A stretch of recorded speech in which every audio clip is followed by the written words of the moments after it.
Good morning students. Class 11th आपका chapter है स्पीति में बारिश। उसके क्वेश्चन 6 हो गए थे। नेक्स्ट क्वेश्चन, स्पीति के लोगों और मैदानी भागों में रहने वाले लोगों के जीवन की तुलना कीजिए। किन का जीवन आपको अच्छा लगता है और क्यों? जैसा कि लेखक ने बताया कि दोनों के जीवन स्तर में और जीवन के रहन सहन में काफ़ी अंतर है। स्पीति के लोगों का जीवन मैदानी लोगों की तुलना में बेहद कष्टदायक है। मैदानी क्षेत्रों में जलवायु कठोर नहीं है। यहाँ 6 ऋतुएं होती है। स्पीति में सर्दी और बसंत 2 ही ऋतु होती है। सर्दी में सब कुछ जम जाता है, वर्षा नहीं होती। मैदानों में रोजगार, कृषि, खाद्य सामग्री और संचार के साधनों की कमी नहीं है। व्यक्ति के पास सुख के साधनों की कमी नहीं है, जबकि स्पीति में ऐसा कुछ भी नहीं है। वहाँ जीवन निर्वाह भी कठिनता से होता है। अतः मैदानी भागों में रहने वाले लोगों का जीवन ज्यादा सुखी और अच्छा है। यहाँ जीवन की गति नियमित रूप से चलती है। नेक्स्ट क्वेश्चन, लेखक ने स्पीति की यात्रा लगभग 30 वर्ष पहले की थी। इन 30 वर्षों में क्या स्पीति में कुछ परिवर्तन आया है? बताइए। लेखक ने स्पीति की यात्रा लगभग 30 वर्ष पहले की थी, परंतु वहां आज बहुत कुछ परिवर्तन आया है। अब वहां संचार, यातायात और रोजगार के कुछ साधन विकसित हुए हैं, परंतु प्राकृतिक दशाएं वैसी है, अतः अधिक परिवर्तन की गुंजाइश नहीं है। नेक्स्ट क्वेश्चन, स्पीति में बारिश पाठ का प्रतिपाद्य बताइए।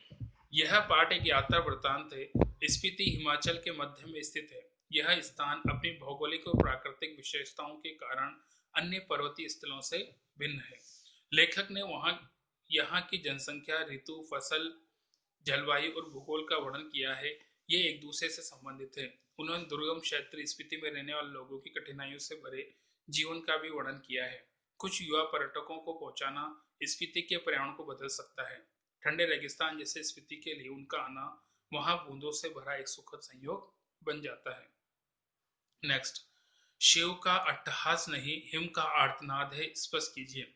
लेखक बताता है कि पहाड़ों के शिखर पर जो बर्फ जमी होती है उसे शिव की तेज हंसी के कारण माना जाता है, परंतु स्पीति में यह मान्यता नहीं होती। यहाँ बर्फ कष्ट का प्रतीक है।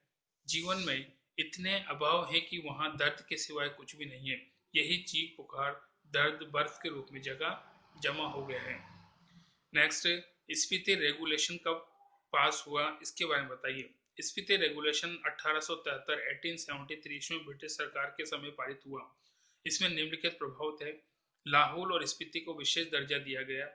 यहाँ ब्रिटिश भारत के अन्य कानून लागू नहीं होते थे। स्थानीय प्रशासन के अधिकार नौनों को दिए गए।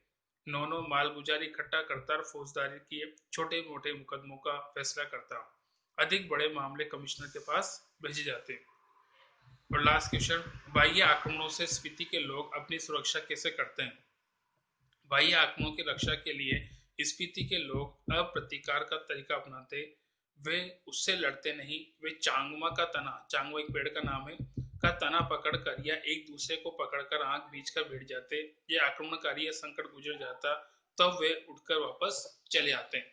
यहाँ पे जैसा कि आप बताया कि अधिकांशतः यहाँ के व्यक्ति बौद्ध भिक्षु हैं और बौद्ध का जो धर्म है वो हिंसा नहीं बल्कि दया और उदारता और प्रेम दिखाता है। तो यहाँ पे वो इस हिंसा से और इससे दूर रहने का प्रयास करते हैं। उनका एकमात्र प्रयास ये है कि किस प्रकार से शत्रु आए और चला जाए, उसका कोई प्रतिकार या कोई उसका विरोध नहीं करता, बल्कि यहाँ पे हम कह सकते हैं कि उसका विरोध करने के बजाय स्वतः ही उसको आने जाने की छूट दी जाती है। वो व्यक्ति स्वतः वापस चला जाता है। यहाँ पे वो लोग वापस अपने स्थान पर लौट आते हैं। बाकी नेक्स्ट है।